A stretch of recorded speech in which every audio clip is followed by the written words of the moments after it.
From $225,000 in his first year to $445,000 in his second year, all on the side of his full-time job. I bought a $300 boat trailer. I bought one pressure washer. I just needed the right equipment to get on site, and buying that trailer was the beginning of it. Today, Joshua Brown is banking $2 million a year despite being a drug dealer, a pothead, and a high school dropout. And he made more legal money than I had ever seen in my life. I didn't know how to get the pressure washer to work properly. Running a $2 million business as a side hustle. It made the most sense to build a team while I still had a safety net. Joshua Brown turned his life around after a life-altering accident. Each one of these can make you about $200,000 per year. The likelihood for success is massive.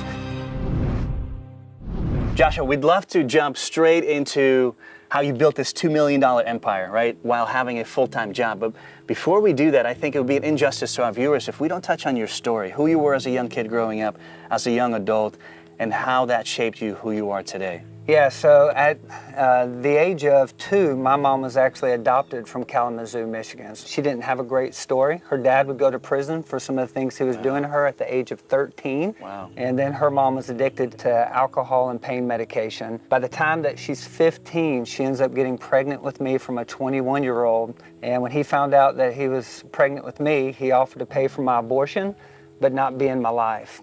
And my mom made the hard decision, but it's a decision that gave me life. And as a result, we grew up on the streets of Nashville, Tennessee, lived with soup kitchens in the back of cars, fellowship halls, different guys that my mom would end up living with. Because when you're poor, you're just looking for your next place to stay and somewhere to provide. And so I ended up growing up to become a drug dealer, pothead, high school dropout. Got in a massive car wreck at 19. And from that, I felt like God was speaking to me saying, I'm wasting my life. Because at that point, if I would have died, the only people that would have cared were the folks that I was selling drugs to or buying drugs from, and I felt like I was wasting it. Dude, that is an amazing story. And there's no way we could encompass everything and every lesson learned back then. But if you could think of one that you continue to live with today, what would that be? That life is a gift. Life is a gift, At my core, I believe that I've been gifted a life, and what I do with it is my response to that gift. Let's go check out the podcast, because we're at your location here in Goodlettsville. Yeah, this is where all the magic happened. Joshua, what happened earlier on in life that was a turning point for you to say, this is the time to change my life completely? Yeah, so earlier I was sharing a little bit about my story, and so I'm following a friend of mine. His name was Pookie. He had a 3000 GT Stealth, had a little gangster Honda Prelude. And I remember those. Yeah, he took a left on a yellow light, and being a young, dumb kid, I ran the red light. There was a green truck that was coming straight from the other side. And so the truck ran a red light, going straight. I ran the red light, taking a left. We met in the middle. My car ended up losing 2 wheels, turned into a banana, and was thrown inside of the neighbor's yard. I denied medical attention. I had things in my system that I didn't want to be picked up. And while I'm sitting there looking at my car and watching people look at my car, ambulances there, fire department, I start getting this thought implanted in my head: I'm wasting my life.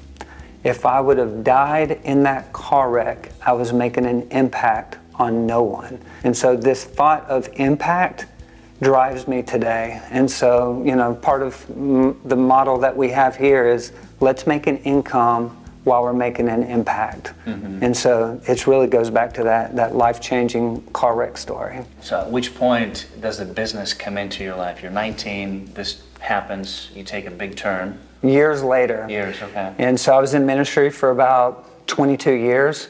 And about 4 years before leaving ministry, this thought came in my head: I'm tired of growing someone else's kingdom. And I felt like I was constantly working to grow attendance, tithe, put people inside of seats. And I was like, I did not sign up for this. I signed up to be a disciple and to make disciples. So I was uber frustrated. And so what I did is I Googled top 5 businesses to open for $5,000 or Literally. but pressure washing was on there, and I had a friend in Winston-Salem that had a successful pressure washing company. I worked with him for a half a day, and he made more legal money than I had ever seen in my life. That was enough.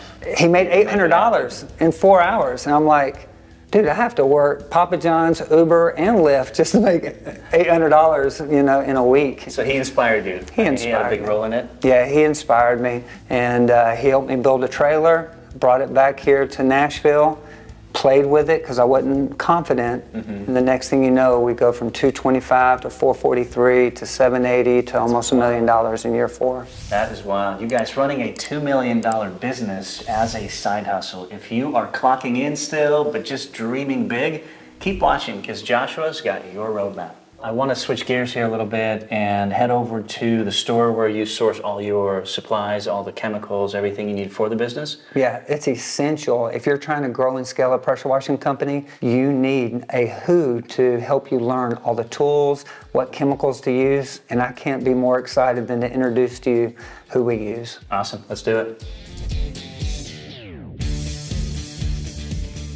Tell us about the equipment that we're standing in front of, Joshua. Like this trailer, you got that. I don't even know how to refer to them, so I'll let you.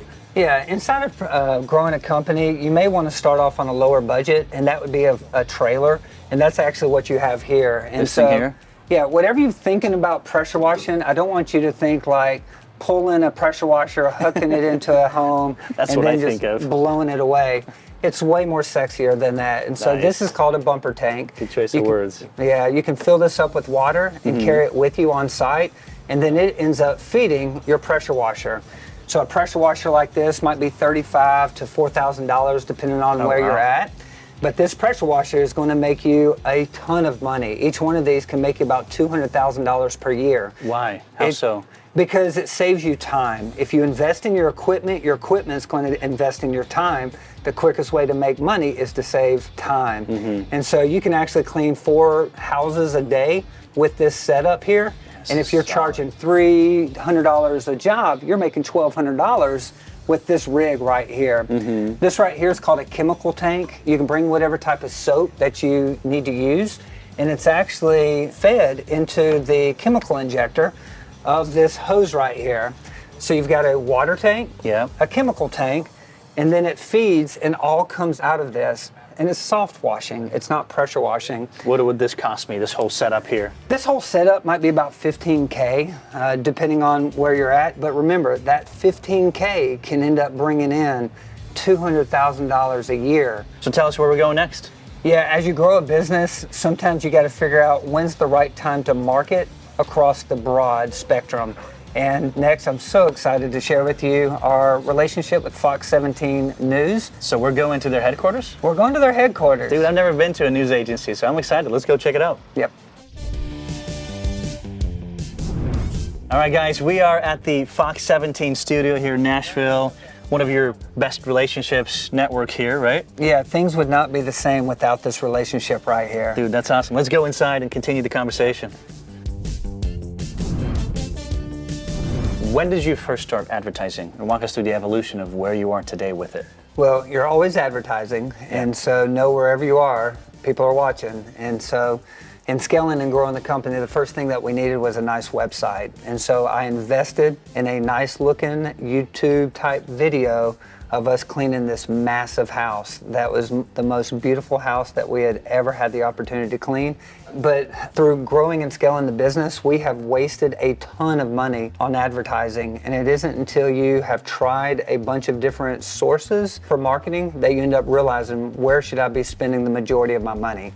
And so year 1 would be where we started, and it was through Next Door Neighbor, Angie's, Home Advisor, Facebook, Google. All of those areas are places I've wasted and invested in marketing. And now we're standing in a Fox 17. Yeah, this is a studio here at Fox yeah. 17, and so Why here? What happened with Monday night football ads, and how Yeah. did you get involved in that? so you need to know when it's time to pull the trigger on opening to a larger market. And once we hit about 1 million, I was like, it's time for us to work on becoming a household name.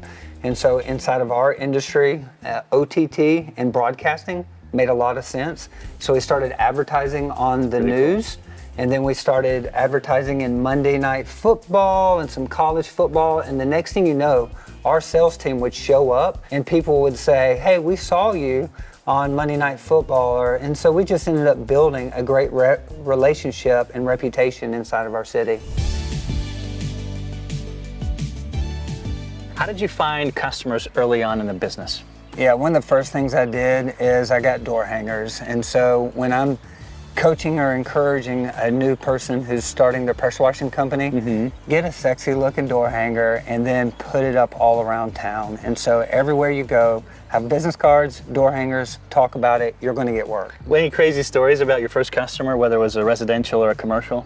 My first couple of days, I didn't know how to get the pressure washer to work properly. I was calling Mike at Absolute Chemical. I'd turn it on, it wouldn't start.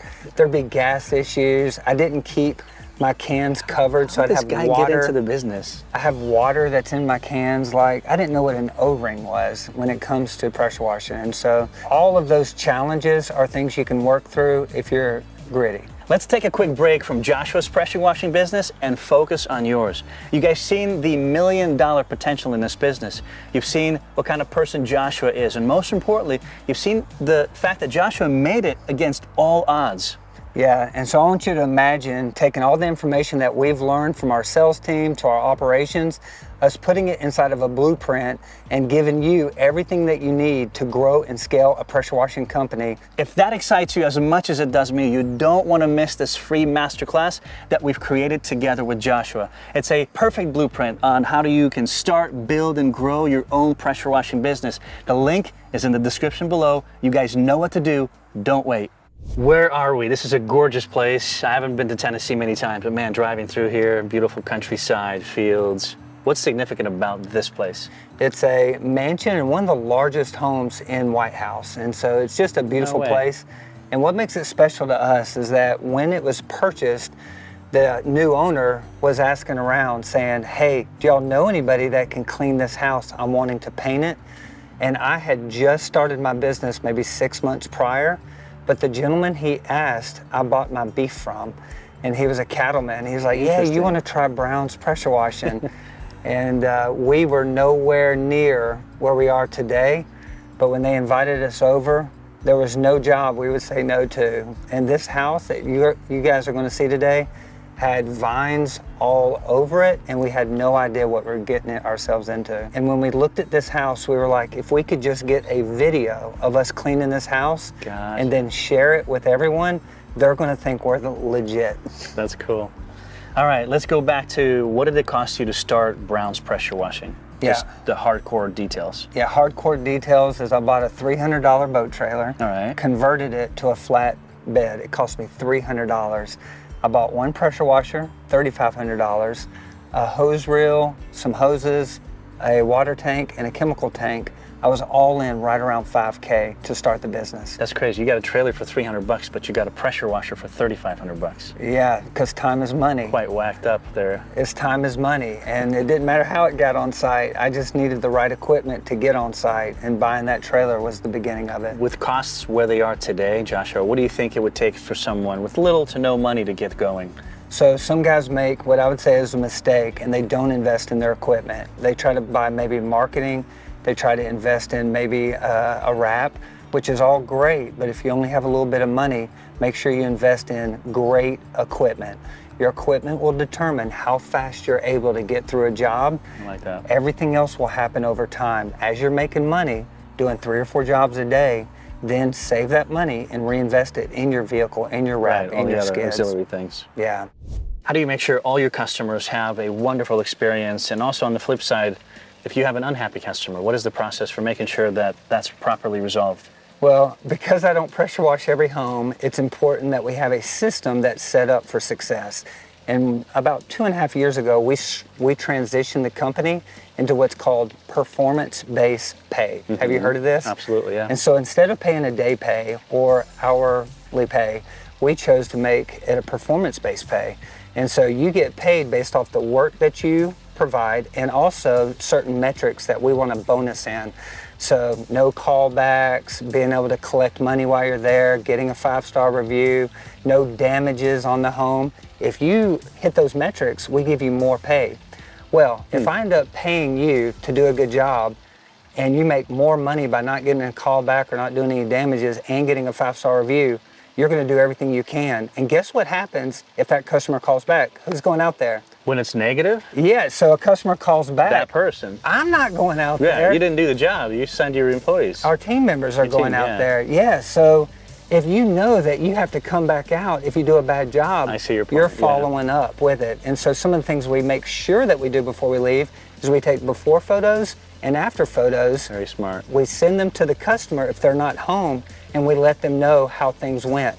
If there was any damages done, if anything that we notice that needs to be repaired, we're communicating that inside of our system, letting them know. And then if they're home, we walk around them on the property to make sure they're happy before we leave. What system are you using for that communication? Yeah, so there's a company called Company Cam, which helps out with the photos and the communication.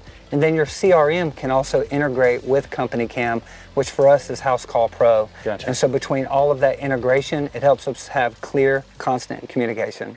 So you have a trailer initially when you got started. Yeah. You start landing some big jobs, but you don't go in full time. Let's talk about why that was the case for you. Well, it wasn't an easy decision because you're constantly measuring whether or not it's time to leave your full-time job Right. and to start working on your side hustle. But for me and my story, it made the most sense to build a team while I still had a safety net. And it allowed me to do something that I would encourage a lot of our viewers to do. And it's basically use the money that you're making to pay yourself to fuel the growth of the company. And so we fueled the marketing, and then I paid my guys to end up scaling to a $2 million company. That's incredible. What were you doing on the side as well, or as a main job? What was feeding you and putting food on the table? Yeah, great question. I was a student pastor at a church. I actually have a background for 22 years of working inside of the church walls. And so I had a good job, ended up a lot of fulfillment. And so I didn't necessarily have to leave the job. And so I worked there, and then I found people with great gifts and skills, and then I gave them opportunity to provide for their families. What would be your advice to those watching who have an idea for a side hustle that kind of, it's making some money? At which point do you say, I'm going to go in full time? So, my advice is as long as you can. If you can go through a season of sacrifice where you don't pay yourself from the side hustle and just invest as much as you can, I think it's in the best interest of the growth of the future. And so stay as long as you can. The boss might be awful, you might hate the work, but put up with it, build a team. And for me, I didn't leave until we did $900,000. Wow. And then I thought, okay, it's safe for me to leave, because my biggest fear was not being able to provide for my family. Right. Earlier on, you mentioned a friend who mentored you in the initial stages of the business and probably is continuing to today. How important is that? Yeah, when you're first starting up trying to scale a business, there used to be a game show called Who Wants to Be a Millionaire? Remember? And if you're watching and you want to be a millionaire, one thing you need is a call a friend. And to have a mentor that I'm able to call at any time with any problem that I have, something that they've experienced, that it's new to me, but they've gone through this problem time and time again. They're able to offer solutions to those problems. And so everything from marketing to selling to how to perform the services and what products to order all came from a relationship with a mentor. Do you pay for mentorship, I guess is the question, or is it more of a relationship? Yeah, that's a great question. Our company has grown larger than the mentorship. So I've surrounded myself with new mentors that are in places that I'd like to be one day. And so when it comes to mindset, when it comes to money management, I pay, about $1,000 a month. So you do invest in that? Oh, for sure. Like, I've been asked before from other business owners, hey, I'm wanting to bless one of my team members. What should I get them? And I'm like, bless them with some knowledge or some skills that they can take with them the rest of their lives. Because if you invest in your own mindset, you can learn what other people have learned to go and do what other people have gone and done. What do you say to those who are in business with no mentorship, no coaching? What platforms can we go for? Where can we find mentors? How does that work? Yeah, probably the most affordable place to go is to Audible. or go to YouTube or go to a podcast. Those are your mentors? Those are mentors. And so whoever you're around, you're going to learn from their genius. And so I would surround myself with as many geniuses that you possibly can. And so you can buy a book, you can subscribe to a YouTube channel, and then you just study and learn. And one thing I'd say that you also have to do is you have to stop learning and hanging out with things that are people that aren't helping you grow. And so you've got to make a decision to say, hey, do I want to continue to grow, to experience what I've always experienced, or do I want to go where I've never gone? In order to go where you've never gone, you've got to invest inside yourself and maybe inside of some new relationships. With an unbelievable closing ratio of 73%, you guys, Joshua's team has mastered this critical life and business skill. So keep watching as we reveal the secret sauce.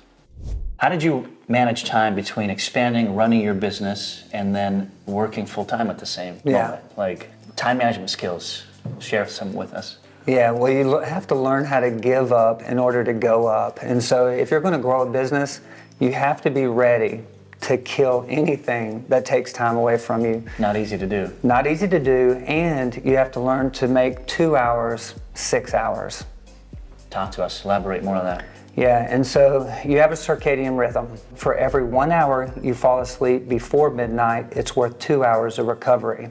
Oh, wow. And so if you really want to get the most out of your life, you got to learn to go to bed at a decent hour. That's why Sports Center, video games could prevent you from actually growing your business, because you're going to have rest along with hard work. And so if you get enough rest, which would be 6 hours is how much rest I would recommend inside of this scale. So go to bed by 8:30 and you can be up by 3:30. So your time management skill, to summarize it, is really boils down to going to sleep on time, capturing that rest, and then starting the day way before everybody else does, right? Well, what time do you wake up? 3:30, 4 a.m.? 3:30 without an alarm clock, yeah. And this is really what we say around here. If you go to bed on time, you can wake up on time.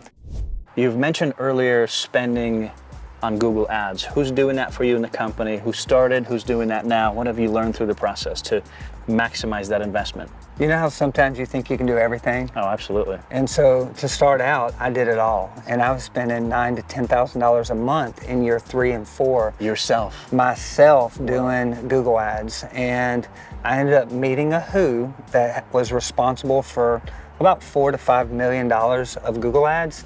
And I ended up hiring them, and it cut my Google ad spend from $9,000 a month to $3,000 a month, getting the same amount of work. Oh, wow. And so sometimes you're not educated enough to know what you don't know and what you do know. And what I know now is find the expert, invest in them, and they're going to save you money over time. How did you vet them as opposed to many other options for digital marketing agencies out there? Yeah, it's kind of hard to tell who's real and who pretends. Exactly, because a lot of them can just take your money with little to no return. Yeah, so what you do is you talk to other successful pressure washing companies. So if you want to know who to use, chat with another company that spends money in Google Ad that's been around for a while, and they're going to help you. They're going to lead you to the right who. And then that way you don't have to figure it out. Most guys that are successful, they don't mind sharing with you what they've learned along the way. There's enough work around here for everybody to have a little bit of work. All right, breaking news to you guys from Nashville, Tennessee. Probably the best blitz you're ever going to see and witness in your life with our dear friend Joshua. Thank you guys for submitting your questions. Let's dive into it from YouTube. If you could go back to year 1 of starting the business with what you know now, what would be the number 1 advice you'd give yourself? Get a brand and get a loan. Because I didn't have the money, I would definitely take out a loan that could cover my growth for the next 2 or 3 years. So I'd start out big. Shibili is asking, is this a good business for a beginner to start? It's a great business, and because you can start it with as little as you want to invest inside of it, and you can test it without a great risk that your investment that you're making. Awesome. Who are the coolest clients you've done business with? Oh, I remember being on top of a roof doing a roof clean, and I'm looking through the skylight, and I'm looking down, and I see Grammys on this person's desk. And I did not know who they were at the time, and later on we learned who they were. Can you mind sharing who it was? Her boyfriend plays for the Kansas City Chiefs and is one of the best tight ends in the NFL. That is a cool client. Yeah. All right, what's the best piece of advice you've ever received? Oh man, it's a quote on success, and it was John Maxwell success should be defined as follows: that the people who know me the most respect me the most. And so just making sure that success isn't far away, but something that's actually, I am the person who I portray myself to be inside the walls of my home. Okay. That was the only question that I'll give you more than 10 seconds to answer. Let's continue. What's the most common rookie mistake in the pressure washing business? Not rinsing the plants when doing roof cleans. Oh, that's a good one. What is the biggest job you've ever landed and how much was it? Oh my goodness. Brady! The biggest deal. There's Brady. Biggest deal or biggest job you guys secured and what did it cost? I'd say Topgolf. Oh yeah, for sure. Dang, I'm glad you knew it anyways. Yeah, Topgolf. It's about a $60,000 a year contract. Wow. All right. Yeah. Thank you, Brady. You're welcome. See you later, Brady. What do you spend total on ads today, Joshua? Can you break it down across platforms that you spend it on? Yeah, the best thing to do is create a marketing calendar of when you spend, what you spend. And so for us, we're going to spend the most amount of our money during the busiest portion of the season. That makes sense. Yeah, so if it's winter, I'm not chunking out $10,000, $15,000 on pressure washing your house when it's below zero. Mm-hmm. And so for us in March, April, May, we're going to invest $10,000, $12,000, $15,000 a month in advertising. How's it broken down across what platforms? For us, we've had to make an evolution inside of this because you have to be aware of what's going on inside of your city or inside your market. And so for us, Google has been where we've spent 75% of our money, and then 25% would be inside of broadcasting. Like here. And then everything else would be inside of boots on the ground. So door hangers, yard signs, things like that. Gotcha. What's giving you the best return?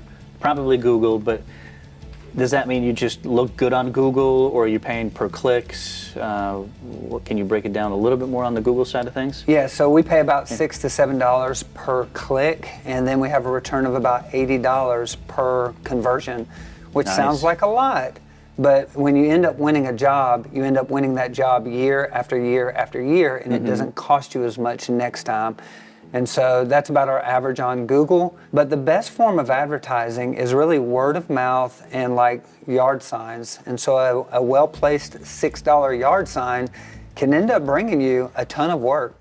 So I can have a truck that I bought for whatever, $1,000, buy this for $15K, and technically I have a pressure washing business, essentially, right? You can use your family van, throw Right. some stickers on it, and pull them with a trailer. What about that, Joshua? Yeah, so What's this thing? Yeah, this is actually what's called a skid, and this is where we are today. We didn't start here, but if somebody was trying to grow a business, I would say start with the end in mind and take out a loan or borrow some money and invest inside of this skid right here.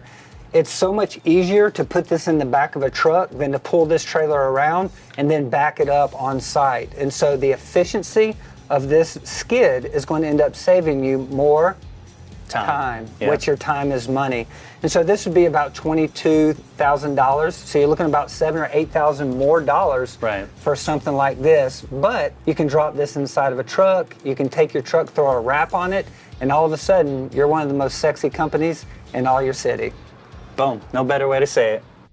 So you said that you weren't such a good salesperson originally. How did you develop your sales skill, Joshua, and how did that evolve? I'll confess, I was not a good salesman at all. And the answer really comes down to an investor who wanted to invest inside of our business. And so they ended up calling me. They said, hey, we're interested in maybe purchasing a portion or investing inside of Brown's. Would you be interested? And I said, man, I don't need an investor. I need a salesman, because I knew my own skills weren't great. I would give away the driveway, I would wash the back porch. My goal was to win every job. It was like a Monopoly game. If I can buy every piece, I can win the game. No matter what cost. Oh, no matter, I'll go bankrupt. We're gonna win every house on this street. And when I walked away from that conversation, I ended up thinking about who would be the best who to do what I don't know how to do. And we had a guy named Brady, and in his first year, he sold $1 million of pressure washing. No way. Yeah, and so hiring the right hires to do things that you're not great at might hit your insecurities, but it's going to help the business scale. And the only problem that Brady really had was correcting all of my mistakes when pricing out jobs at a wrong price. And when he came on, it was a compliment to who we were as a culture and then where we needed to go as a business. That's awesome. We'll say hi to Brady later on in the video. You have a ton of 5-star reviews. Yeah. That is not easy to accomplish. What is the process for Brown's Pressure Washing to get those reviews? So when I first started growing the company, I literally sat in my bedroom in the dark and I had one thought, and I was thinking like this over and over again: what must I do to grow the company? And I came to the conclusion that there's only one behavior that I really have to do in order to grow the company. And I came up with one goal: earn a 5-star review on every job. And so I looked at the company from the beginning of a customer's journey to the very end and said, if I was super aggressive on winning a 5-star review from every job, what would I do? And then I geared everything to winning that. So when a customer called, so when a customer called, I would let them know up front, Mrs. Jones, my goal is to earn a 5-star review from you today. And so I want you to know everything that you experience is in my hopes of you giving our company a 5-star review. After providing the estimate, they get an email and it says, hey, thank you, Mrs. Jones, for giving us a chance. Here's your estimate. And I promise you, we're going to give you a 5-star experience. And if not, I want to know about it. Then our guys would show up. They'd walk the customer around the house.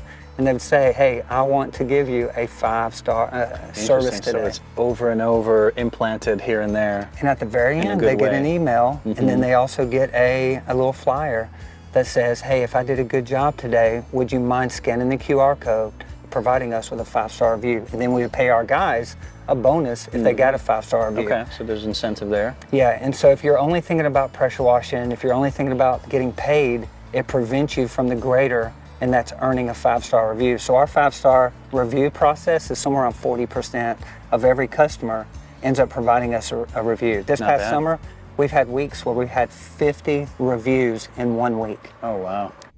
Partnerships in a business can come with pros and cons. Yeah. Talk to us about Brady, Josiah coming into the picture and how you made it all work with them and why. And so if you're a viewer and you're thinking about growing a business, you've got to kind of think of the pros and cons and where you want to go and what you want to be doing inside the business. And so for me, my philosophy has always been I want to enjoy what I do, and that means I'm doing it with other people.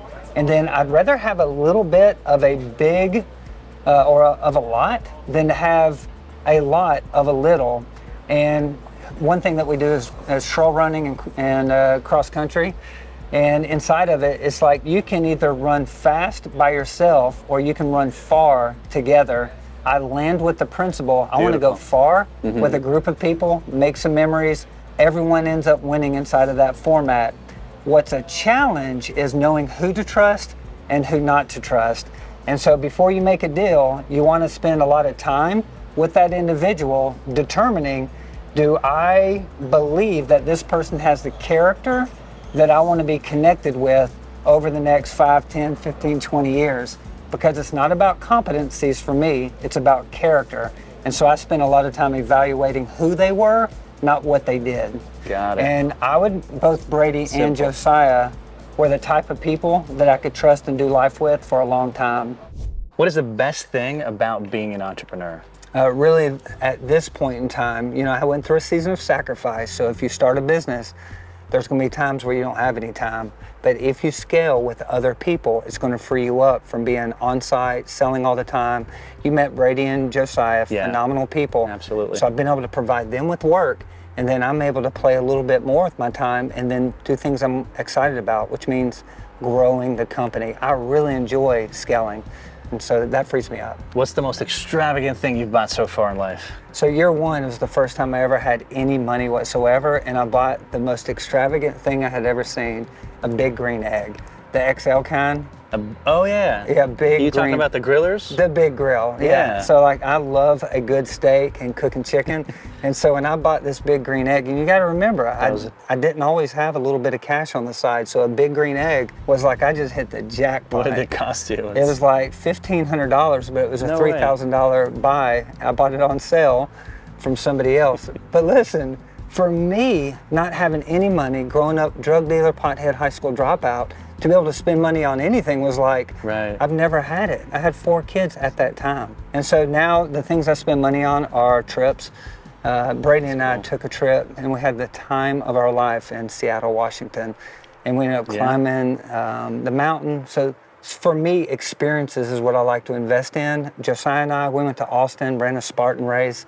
And I know for those that are viewers, you might think the things you want to invest in are like, a Tesla car and stuff like that. But man, what lasts is some of the memories you experience with other people. And so that's what I've invested in over time. That's beautiful. Brady, question for you, and that is, you came in as a salesperson lead, right? Mm-hmm. Was that your role for the first, how many years? Yeah, so I came in full-time in 2020, so I sold full-time for a little, actually over 2 years, and I'm still selling like a little bit. Mm-hmm. And so my role was, I was actually the only salesperson. I was the first and only for the first year. That Josh brought on. Mm-hmm. Yeah. And so now it looks a little bit different. Our team is growing. We're expanding to other areas, and I'm overseeing a lot more of just the sales side, building sales systems, relationships that can scale and be a little bit bigger. So with your sales experience, what personality traits do you think strong salespeople have? What do you look for? What have you noticed working in this field?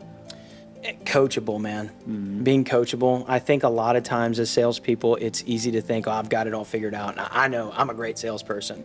But being able to be pliable and moldable and coachable is really, that's what we seek when we're hiring on new salespeople. So you guys have a phenomenal closing ratio of 73%. What's the secret? How do you say?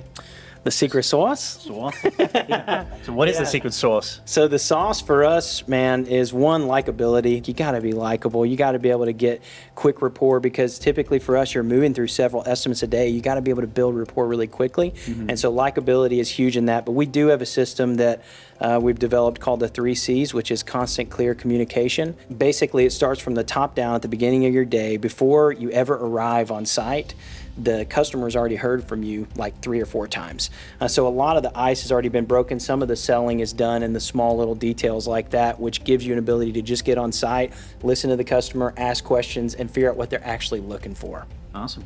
So Joshua, how do you find guys like Brady and Josiah? Because that's a key pivotal moment in the business. Yeah, that's a great question. And one thing I would say is that you don't want to spend your whole life inside your business. You want to be doing things that bring value outside of your business. And so if you're always pressure washing and not spending time inside the community, playing games, meeting people, then you're losing an opportunity to recruit great people. And so with Brady, he was a drummer. He was a great person that ended up coaching. Yeah, and so he's part of a band. Worship team, and so I got to view him from afar outside of the business and saw that he was somebody that I'd want to spend life with. And then with Josiah, it was just opportunity. Met him on Craigslist. No, Facebook Marketplace. I didn't have an ad on Craigslist, by the way. I was going to say, wait, meetings on Craigslist don't go so well. Yeah. Yeah, so he was selling, or actually his, I don't even know what you want to call him, but what I thought was to be my future father-in-law was building a cigar lounge near us, and I was going to buy a refrigerator from Josh off of Facebook Marketplace. It was like Facebook Marketplace was brand new at the time. Yeah, so. Yeah, and so he had what's called trustability. And when you meet someone you can trust, that kind of opens the door to a relationship. And so these two both demonstrate that. And if you were to check out all of Brown's guys and girls, they're phenomenal people. Mm-hmm. Yeah. That's awesome. Well, I can't wait to see where you guys are 5 years from today. One thing that you do very unique here at Brown's Pressure Washing is washing widows' homes in Nashville for free. Yeah. Right? Help us understand how that evolved and what was your involvement with that? Yeah, well, it wasn't an easy decision, No. and it actually started with one of our team members named Josiah. And I run on Saturdays, and I was on a long run. It's about an hour and a half, 2 hour run. Mm-hmm. And I have a phone call from Josiah, and he says, "I've got a baby chick, don't step on it." Which means he's got an idea, and he didn't want me to squash it quickly. And so that's how you guys refer to it? Yeah, baby chick. And so he ended up sharing, he said, "Hey, I was washing a lady's home, and while I was there, I asked her, do you want me to clean this ramp that leads up into your doorstep?" And she said, "No, we don't use that anymore. My husband died." Mm-hmm. And so he went on, started cleaning the house. It was pouring down rain. It wasn't an easy day. It was a hard day. And as he's like cleaning the eaves and just pressure washing, mm-hmm. the thought dripped in the back of his head, give this house wash away for free. And then he did this little game that we all do. He's like, well, should I really do that? What will Josh think? And then he was like, Josh won't care. And so he goes around, finishes everything up. He's soaking wet. Goes to the front door, knocks on it, and the lady comes forward with the exact dollar amount and to give to him to pay for it. Wow. Like something you'd read inside of a story. Right. You know, it's crazy. And he says, no, we're going to give this one to you for free. She starts crying, he starts crying, and then he walked away thinking, I would do this for free for the rest of my life. He said, Josh, what do you think about us washing every widow's home for free in Nashville? And I squashed this chick. I said, a business will go out of business trying to wash every widow's homes for free. We've got overhead, we got labor, we got insurance, we got marketing. We can't do that. I said, but let me finish my run and I'll call you back. By the end of my run, I end up saying, just because we can't do it for everybody doesn't mean we shouldn't do it for somebody. Yeah. And so do for one what you wish you could do for all. And so at that point, we started washing one widow's house a week for free.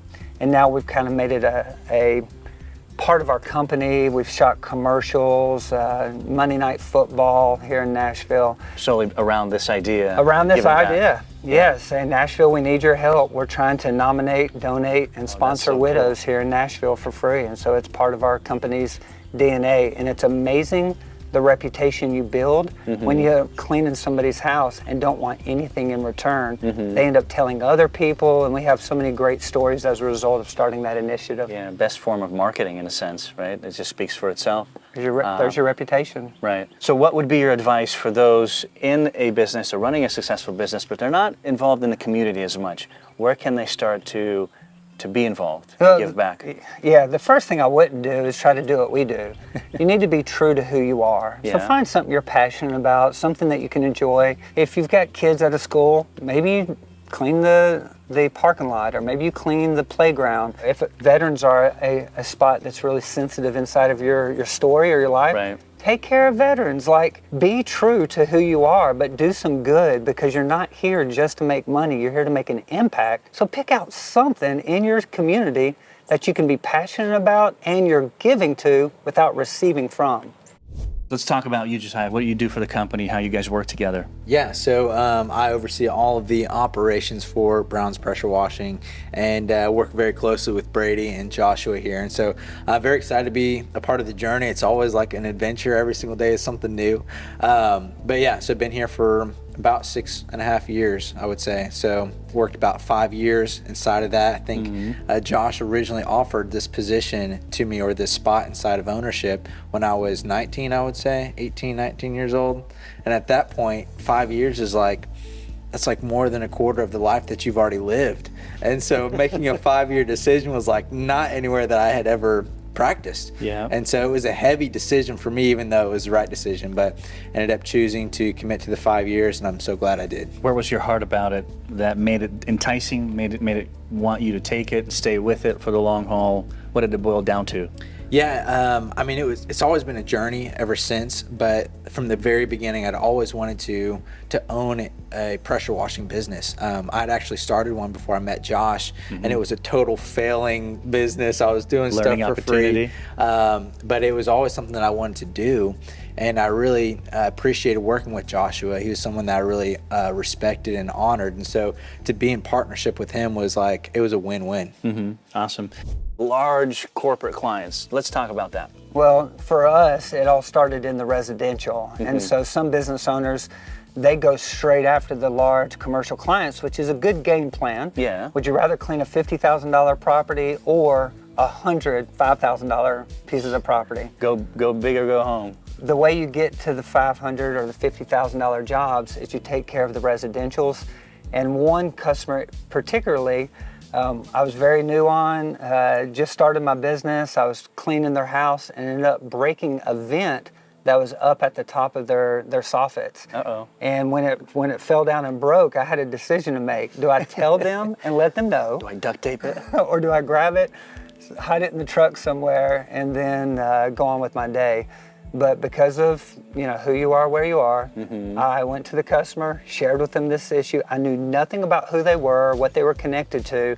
I said, hey, I don't have a ladder even big enough to replace this. Oh, wow. But I'm gonna go find a ladder. I'm gonna go buy this piece. I ended up fixing it. And afterwards, the husband said, you're an incredible young man, which, you know, is a debate. He said, you've got to meet my wife. And the wife was the property manager of the largest HOA. The mayor lived there, and a lot of who's who's ended up being in magazines, all as a result of repairing this small little vent cover That's crazy. that broke on top of it. So be faithful in the small things, and big yeah. things are going to happen. That's awesome. At what point in the evolution of the business were you starting to think, you know, maybe I should be a franchisor? What about that attracted you? I would say it didn't start with the attraction of being a franchisor or being a business-to-business licensing guy. It really came down to me like spending some time, and I'm going to be honest with you and your viewers. I just started praying, and I said, God, what do you want me to do next? We just hit 1.5 million. This was last year. Oh wow, so this is recent. Yeah, and I was thinking like, hey, we've scaled to over 1 million. What do you want me to do next? And I felt like the Lord just said, do for others what I've done for you. And I said, what do I want to call it? Or what should it be called? And it was called the Pressure Washing Pastor. And I thought about it for a while. I said, that doesn't make sense. Cool.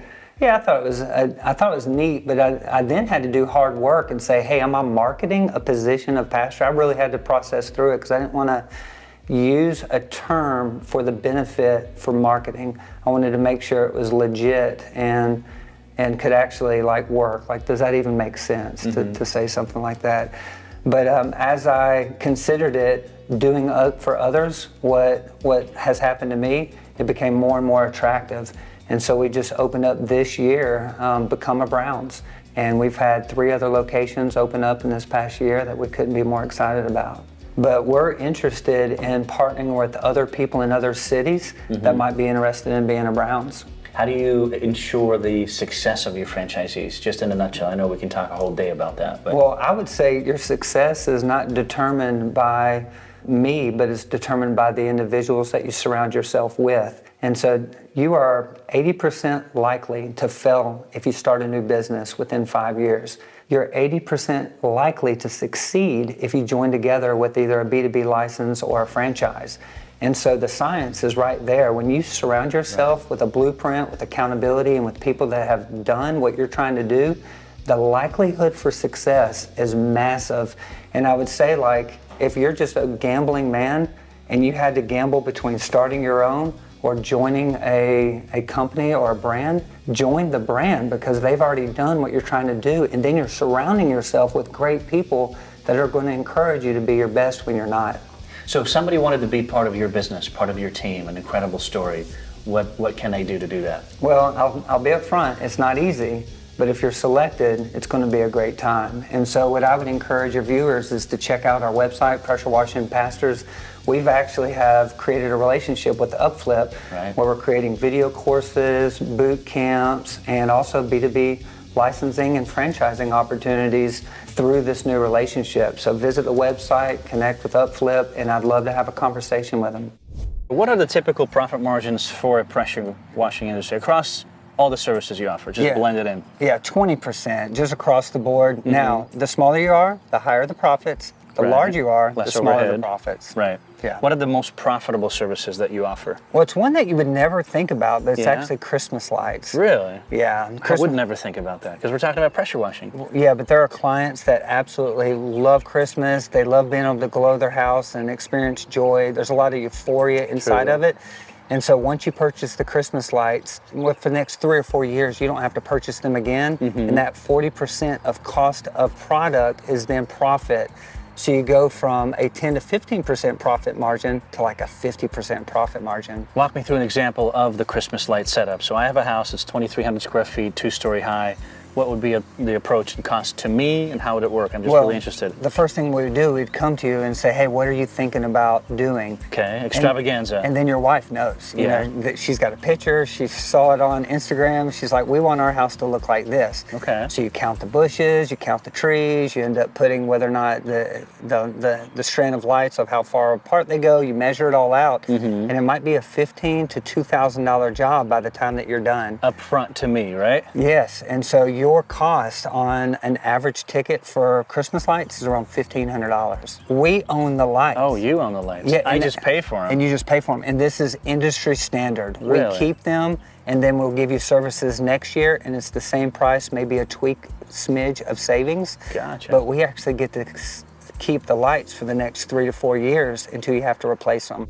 If you guys didn't know already, UpFlip and Joshua did partner up together to build the ultimate blueprint on starting, scaling, and growing your pressure washing business. So Joshua, to you on why would you do that? You're giving up some secrets, you're giving up everything you've learned. Why? What is the purpose? What's the goal? Well, so for me, we're not here forever, and I love making memories and making stories. And so if I've experienced something good, I want other people to experience it as well. You just have a good heart. Well, I don't know about that. I just know that impact over time matters to me more than income over time. I like that. And Wow. so with this model, it's like, how can we make an income and an impact at the same time? And so if I give away, I bet you there's going to be folks that want to come alongside of the journey that we're having and then make some memories for themselves. That's awesome. By the way, if you haven't seen it yet, take a look at the description with a link below for more details on this incredible blueprint where you have access to free masterclasses developed between UpFlip and Joshua. Before we wrap it up, Joshua, what's one piece of advice you can leave with our viewers? It's been incredible. You've said a lot, we've learned a lot. Yeah, and if you're hanging out and you're watching this video, I will agree with you that life is hard, but succeed anyway. I would encourage you never, ever give up. Giving up is the quickest way to failure, but staying consistent and never quitting, no matter what the challenge is, there's always a solution. Learn what you don't know and surround yourself with great people is the best way to experience success inside this life. Man, well said. Appreciate it. Yep, thank you. Well, that concludes today's episode. I hope you guys enjoyed it. If you're interested to know more about the roof cleaning business, check out episode 144 with Spencer, who started with $500 and turned it into $8,000 a month. Take a second to like, subscribe, and we will see you next time.